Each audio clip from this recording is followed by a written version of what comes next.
By now you've heard that NLP techniques are incredibly powerful. And I know that you're wondering how to create an NLP anchor. So I made this video for you.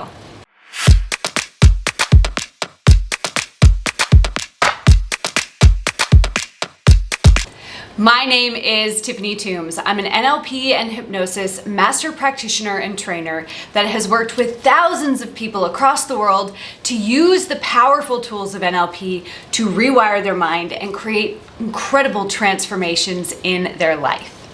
In this video, I'm going to share with you what anchors are and why they're so incredibly beneficial to have.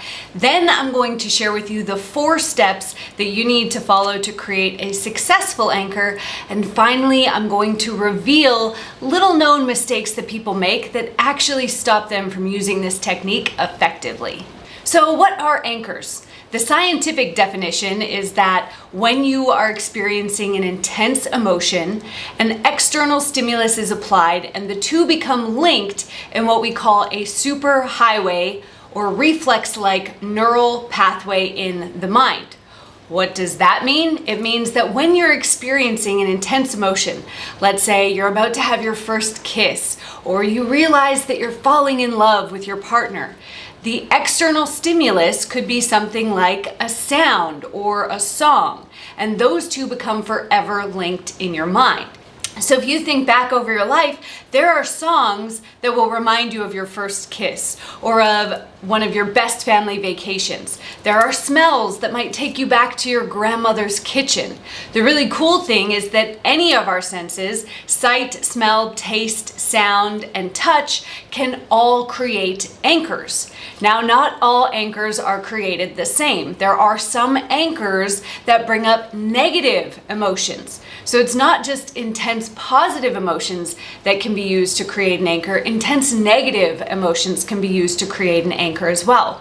There is a story of a man who, when he was a little boy, he was 5 years old, and his father passed away. And as he was looking at the casket, saying goodbye to his dad at the funeral, his uncle came up, placed his hand on his shoulder, and said, "You'll be okay." Fast forward 30 years, this man is about to go into a boardroom to give the biggest presentation of his life. He is confident, he is ready, and somebody comes up and they put their hand on his shoulder and they say, "You'll be okay." And all of a sudden he is inconsolably crying and overwhelmed with grief.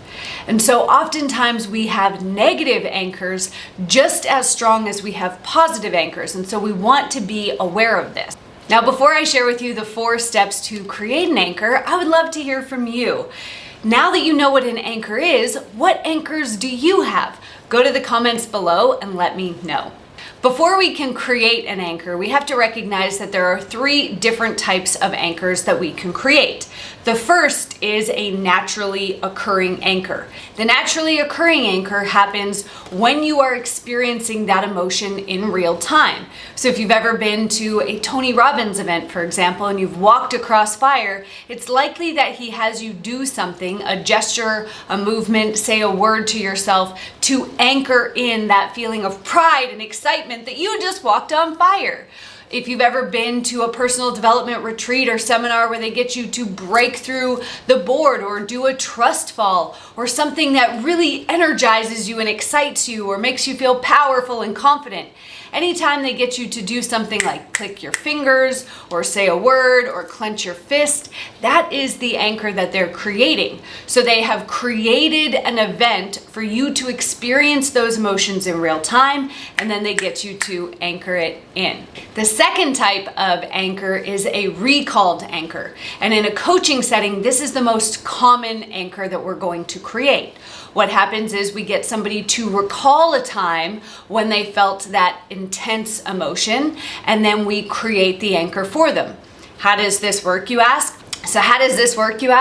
Well, whenever we're recalling an event or we have a thought, our body releases the exact same hormones and the exact same amount of hormones that we had when we experienced that emotion in real time. So we can actually put ourselves back into a naturally occurring state by recalling a memory. The third type of anchor that we can create is called imagined. So if you're working with somebody who has a lot of depression, or they're just really sad and they want to get out of it and they can't recall a time when they felt happy or confident, then we can have them imagine what it would feel like to be happy, or we can get them to act as if they were someone else. Who is someone that you can think of that is really happy? Could be somebody that you personally know or a celebrity, and I want you to act as if you are that person, and then we would create the anchor. So how do we create the anchor? There is 4 steps that we are going to take to create this anchor, and we're going to use the acronym RACE to remind us of these steps. So the first thing that we want to do is the R stands for recall. So we want the person to recall a time where they had that feeling. We want to remind them to choose a memory where that emotion was particularly intense. So for example, if I'm anchoring in excitement and I had to choose between I'm excited for bacon and eggs for breakfast or I'm excited to see my family for the first time in 2 years, the family is probably going to be the more intense emotion. Once they have recalled that memory, we're going to move to step 2, which is A for anchor. So to create the anchor, in this case, we're going to use the knuckle. So once they've recalled that emotion, we are going to touch the knuckle and we're going to hold it between 5 and 15 seconds. Now we're going to watch the person's face. While they're still in the emotion, you'll be able to see it on their face. And as they start to drop out of the emotion, you'll see that on their face as well. And that's when you will lift your finger.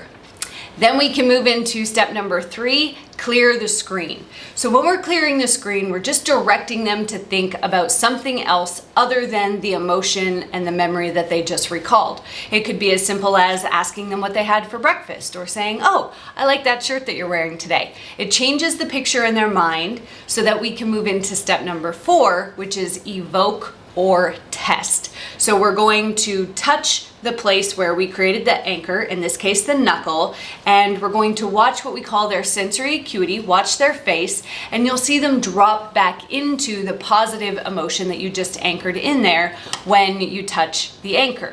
Before I reveal the little known mistakes that people make that stop their anchors from being effective, I want to remind you to subscribe to my channel.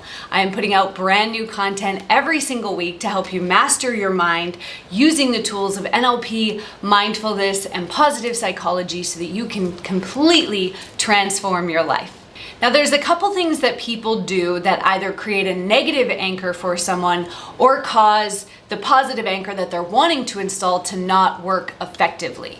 So one of the most common ways that people create a negative anchor is that when somebody is feeling a negative emotion, they're upset, they're having a bad day, they're venting about something, that we go and we attempt to comfort them by touching them. Maybe you place your hand on their arm or on their shoulder, or maybe you go and you give them a hug. What this does is, because they're still in the negative emotion, the hug or the touch becomes anchored with that negative emotion.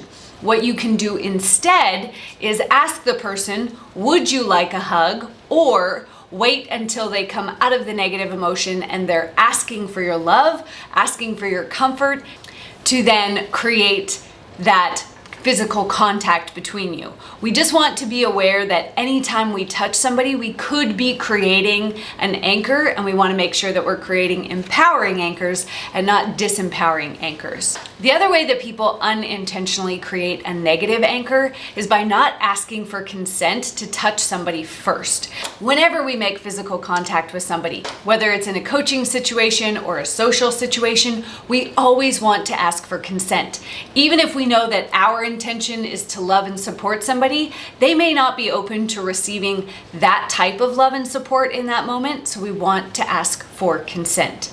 Now, the reason that an anchor might not work is because the person has not used intense and powerful memories. So coming back to the bacon and eggs analogy, they might have chosen the bacon and eggs as their excitement memory instead of seeing their family for the first time in 2 years. So we want to make sure that we're using the most powerful memories that we have access to in our mind so that we can create a really powerful anchor.